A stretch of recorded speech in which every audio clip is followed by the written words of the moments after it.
Lênin Streck, ontem eleição no Chile e vão para o segundo turno a candidata comunista Janine Hara e o tal do Kass, de extrema direita, chamado de o Bolsonaro chileno. Vai Vai ser ganhar. vai ganhar porque os outros candidatos já estão manifestando apoio e a margem é pequena, enfim. Mas eles não sabiam disso. A turma do Boric Casoy, estou brincando. A,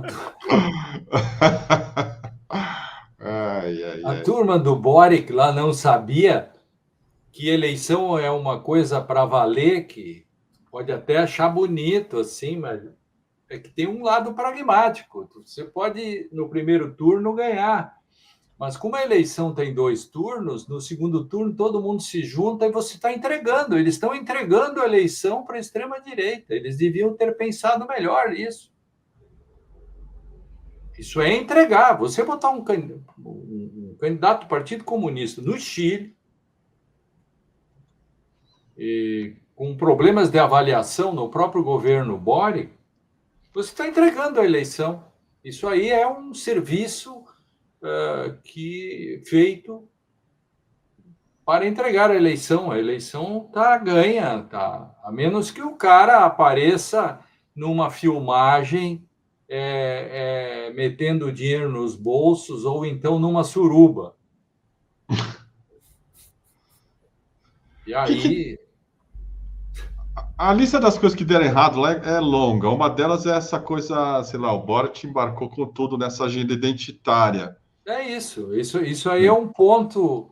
Hoje mesmo um professor importante e tal escreve um artigo num dos grandes jornais dizendo que a escolha de um ministro supremo não é uma questão de política, é uma questão é, identitária ou algo desse tipo, assim, tem outra palavra que ele usou. Bom, o regime presidencialista, a escolha é uma questão política. E veja, essas questões, os Estados Unidos é que sabem muito bem a importância da escolha de um ministro, de um justice lá, historicamente. Os países europeus mesmo, quando escolhem, nenhum deles tem essa ideia tipo brasileira, né? De que a diversidade é que tem que fazer com que o presidente da República escolha. E interessante também nessas coisas que quando o Bolsonaro era presidente, a esquerda não fez nenhum manifesto maior dizendo para o Bolsonaro fazer uma escolha por diversidade ou identitária, etc. Eu respeito todos esses movimentos, etc., mas eu estou só contextualizando para mostrar, por exemplo, como no Chile isso deu errado. Veja que fizeram um projeto de Constituição que foi arrasado nas urnas. E tudo isto ainda decorrência deste passo ousado demais que o Chile tentou dar em fazer uma Constituição que todos sabiam que não seria aprovada pela população. Acho que tem uma rejeição a isso, né, Leila? Chegou no limite do ridículo. Você Essa é a colocou. mesma discussão, essa é a mesma questão de que ignorar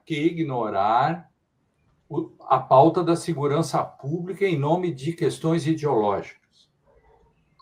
Você encontra alguém e diz, não, tem coisas mais importantes que a segurança pública. Claro que tem. A grande questão é que no imaginário social e na cotidianidade das pessoas, a segurança é a pauta.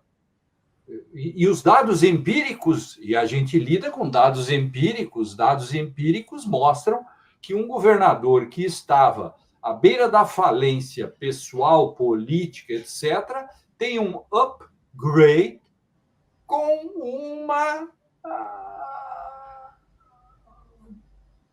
operação que matou cento e tantas pessoas.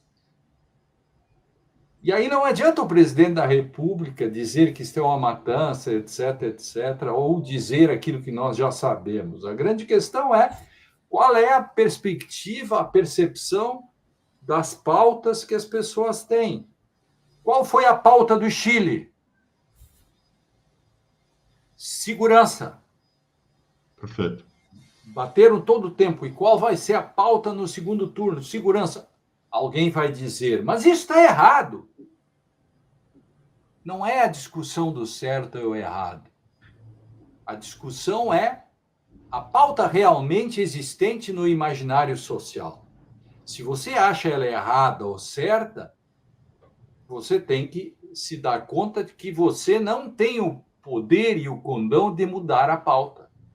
E aí, então, política significa adaptar-se às circunstâncias do ecossistema político.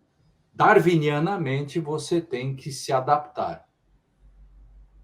Essa é uma questão de suma importância. Você tem avisado há anos para isso, é a segurança pública estúpido. Tem uma entrevista na BBC do diretor executivo da Fundação Paz Cidadana, Daniel Johnson, que fala sobre o Chile ser um país profundamente aterrorizado, nas palavras dele, e, paradoxalmente, um dos mais seguros do continente. Mas a segurança pública foi o tema central na eleição do Chile. O que você atribui isso, Lênio? E a extrema-direita está sabendo aproveitar isso muito melhor do que a esquerda. Você acredita que em algum momento a gente vai poder pautar isso sem, sei lá, se açoitar de culpa? Não, eu acho muito difícil isso. Isso tá, parece as redes sociais construíram isso, né? É como fazer coisas com palavras. Você tem junto com o Uruguai, provavelmente o Chile seja o país com melhor nível de segurança, e mesmo no Uruguai a pauta de segurança não é descartada. No Chile ela assumiu um patamar muito maior. Por quê? Porque se constrói. Essa é uma questão de construção. Dá-se existência a coisas que não existem. Se faz isso pela rede social. Esse é o zeitgeist, é o mundo, é o espírito do tempo que nós vivemos. A democracia não está em crise. O que está em crise são os insumos da democracia. Eu falei isso agora em Coimbra, estive lá num congresso de direito comparado, e eu falei sobre o papel do direito e dos tribunais nas democracias periféricas, como o Brasil e outros. E aí mostrei que, desde a evolução dos gregos, você tinha a ágora e você falava diretamente para as pessoas. À medida que foi crescendo o número de pessoas, se criou a noção de representatividade. E no momento em que você fala, não mais por uma ágora, mas você fala para milhares de pessoas e todas as pessoas dispõem de um microfone próprio, a grande questão é como se organiza isso. E normalmente se organiza com manipulação. E com manipulação, a primeira vítima é a realidade.